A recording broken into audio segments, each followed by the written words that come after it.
Hi all, welcome to our channel 22 yards. അപ്പോൾ നമ്മൾ നേരത്തെ പറഞ്ഞതുപോലെ India South Africa T20 series രണ്ട് മാച്ചസ് കഴിഞ്ഞിരിക്കുകയാണ്. ഇനി മൂന്നാം മത്സരം എന്ന് പറഞ്ഞാൽ 13th അപ്പോൾ അന്നത്തെ ഒരു മത്സരത്തിൻ്റെ പ്രത്യേകത എന്ന് വെച്ച് കഴിഞ്ഞാൽ ആ കളി ജയിക്കുന്ന ടീമിന് ഈ സീരീസ് നഷ്ടമാകുന്നില്ല. കാരണം ആദ്യ T20 ഇന്ത്യ ജയിച്ചു, രണ്ടാമത്തെ T20 സൗത്ത് ആഫ്രിക്ക ജയിച്ചു, ഇനി മൂന്നാമത്തതാണ് 13th നടക്കാൻ പോകുന്നത്.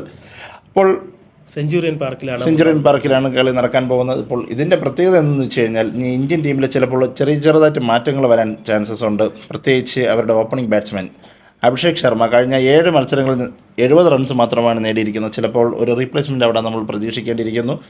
ജിതേഷ് ശർമ്മയ്ക്കായിരിക്കും ചാൻസ് കൂടുതൽ. പക്ഷേ ആ ഒരു ഓപ്പണർ റോളിലുള്ളത് അഭിഷേക് ശർമ്മയാണ്. അഭിഷേക് ശർമ്മയെ മാറ്റി ജിതേഷ് ശർമ്മ ഒരു മിഡിൽ ഓർഡർ പ്ലെയറാണ്. മിഡിൽ ഓർഡർ പ്ലെയറിനെ ഓപ്പണിംഗ് ഇറക്കി ഇന്ത്യ ഒരു സാഹചര്യം അങ്ങനെ ഒരു ചോയ്സ് എടുക്കുമെന്ന് തോന്നുന്നില്ല. അഭിഷേകിന് തന്നെ ചാൻസ് കൊടുക്കും. കാരണം കാലിബറുള്ള പ്ലെയറാണ് അഭിഷേക്. എന്ത് ചെയ്യും എന്നുള്ളത് നമ്മൾ IPL കണ്ടതാണ്. അപ്പോൾ കുറച്ച് ചാൻസും കൂടെ കൊടുക്കാം. കാരണം ഒരു പ്ലെയറിനെ എങ്ങനെ ബാക്ക് ചെയ്യും അത് എന്നുള്ളതിലാണ് കാര്യം.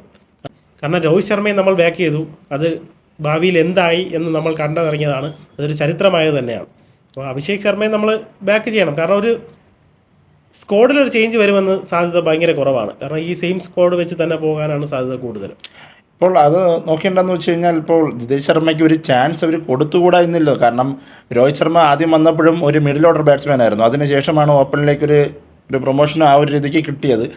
അപ്പോൾ ആ സമയത്താണ് രോഹിത് ശർമ്മ എന്ത് കാണിച്ചു എന്നുള്ളത് നമ്മളെല്ലാം കണ്ടത്. അപ്പോൾ ജിതേഷ് ശർമ്മയ്ക്കും അങ്ങനെ ഒരു ചാൻസ് കൊടുത്തുകൂടാ എന്നൊന്നും ഇല്ലല്ലോ. അപ്പോൾ ഇങ്ങനത്തെ ഒരു അവസ്ഥയിൽ ചിലപ്പോൾ ചാൻസ് കൊടുക്കാൻ വളരെ അധികം ചാൻസ് ഉണ്ട്. അല്ല, എൻ്റെ ഒരു അഭിപ്രായത്തിൽ ചാൻസ് ഒരു 1% പോലും ഇല്ല. കാരണം ഇന്ത്യയെ സംബന്ധിച്ചിടത്തോളം ഇന്ത്യയുടെ ഒരു ഫ്യൂച്ചർ പ്ലാനിലുള്ള ഓപ്പണേഴ്സ് എന്ന് പറഞ്ഞാൽ അത് ഒന്ന് യശസ്വി ജയ്സ്വാളാണ്, 2 ശുഭ്മാൻ ഗില്ലാണ്, മൂന്നാമത് കിടക്കുന്നത് സഞ്ജു വി സാംസനാണ്. ഇവർ 3 പേരുമാണ് ഇന്ത്യയുടെ ആ ഒരു റോളുള്ളത്. അപ്പം ഇപ്പം നടക്കുന്നത് യശസ്വി ജയ്സ്വാൾ ഒരു 100% ഷുവറാണ്. ഇല്ല, ഇപ്പോൾ ഓസ്ട്രേലിയൻ സീരീസ് ഉള്ളത് കൊണ്ടാണല്ലോ ജയ്സ്വാളിന് ഒരു ചാൻസ് ഇല്ലാത്തത്. അപ്പോൾ ജയ്സ്വാൾ മടങ്ങി വരുമ്പോൾ അത് ഓക്കെ. കാരണം ഇനിയുള്ള 2 T20 സീരീസിലും അഭിഷേക് ശർമ്മയ്ക്ക് ഒരു ഫോം ഔട്ട് എന്നുള്ള രീതിയിൽ നിൽക്കുമ്പോൾ ഒരു ചാൻസ് കൊടുക്കാം.